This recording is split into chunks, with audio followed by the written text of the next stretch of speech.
Whoa! Yeah, this is definitely a different setting than what we did last time.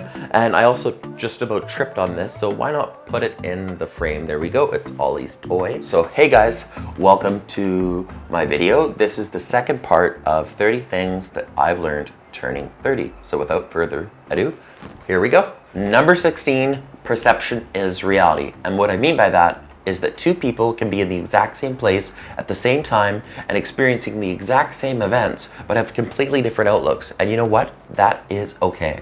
And so it's always important to take an opportunity to put yourselves in their shoes and see it through their lens. It'll make you honestly a better person. And that's something that has been a really difficult pill for me to swallow over the years, but ultimately, I think it makes us better people. Number 17, if it's not written, it's not real. What I mean by that is you need to be setting goals. And this is something that I started doing when I was probably in my early 20s. And it really solidifies my commitment to what I'm actually gonna do. But don't be upset if you're not able to actually facilitate every single thing that you said you were gonna do, because it's okay, just revise it. But don't forget to do it either on a whiteboard or with a pen and a piece of paper, because if it is not written, it is not real. Number 18, baby steps will take you where you need to go. Live in the moment and not in the story. And what I mean by that is when you have a big picture goal, it might seem overwhelming, but you have to break it down and take it one day at a time, one step at a time. And I'll give you an example by that. Every year I throw a Pride fundraiser except for this year, unfortunately, due to COVID-19, with all of the money going to a different charity each year. And it's kind of overwhelming to plan this and orchestrate this massive event, but breaking it down into baby steps allows me and the people that are helping me the ability to actually look at the big picture and not necessarily the story, if that makes sense. Number 19, don't be a hero and ask for help. I'll give you an example by that. So, as you may or may not know, I host this annual Pride fundraiser with all of the money going to a different charity every year. And as I'm sure you can anticipate, it's a lot of work. And there was one year where I was absolutely determined to do this all by myself, without any help from anyone else. And yeah, that kind of backfired on me, because although I was able to facilitate it the way I liked it, I was burnt out, and there are probably a lot of other elements that were left out that someone else could have helped me with, and we could have complemented and worked together and made it an even better event. So in summary, it is a beautiful thing to ask for help, because guess what? People also want to help you too. Number 20, what are you grateful for? Just kidding on that part, but my tattoo does say forever grateful. What I mean by that is, in light of everything that's going on in the world right now, whether things get better or not, or get worse or get better, it's besides the point. It's important that we all write down 3 things that we're grateful for every single day.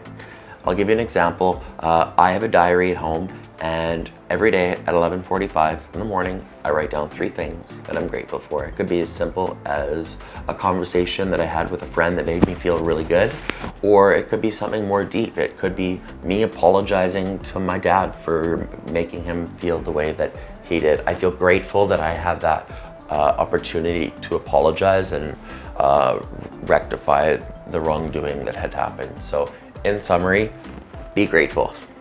Number 21, never hold back a sincere compliment. And what I mean by that is what I just said. So I'll give you an example. Just the other day, I was talking to a guy via voice memo on text, and I said, dude, I'm literally obsessed with your voice. And it was such an enlightening, charismatic / eloquent manner of acting. And the things that he was saying to me was very, very, very inspiring. And I took an opportunity to respond also in a voice memo.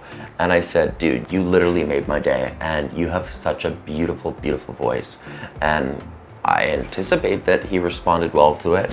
But that's just one example of, not withholding a sincere compliment really does make a difference in someone's life. Number 22, don't dwell on your mistakes, because guess what? We all make them. and I'll share a story. I made a big mistake, and I got into a less than ideal confrontation, not physical, but it was a verbal confrontation with one of my closest friends, and I was definitely in the wrong. And I had to sit with that for about 6 weeks. And the only reason it took 6 weeks for me to formally apologize to that individual is because he needed some time, and rightfully so. But the moral of the story is, don't dwell on it. As hard as it is for us not to, it's important to just recognize where we went wrong, apologize, and just don't do it again. Make sense? So there we have it. These are some of the things that I've learned turning 30. We still have one more episode to go, but I've been sincere with everything that I've said, because life is a journey and it's full of mistakes, and it's a beautiful thing. And guess what? We're living in difficult times, and we're all in this together. So if you like this video, please hit like, and if you haven't already subscribed, please subscribe to my channel. It would mean a lot to me. Thanks a lot. Bye guys.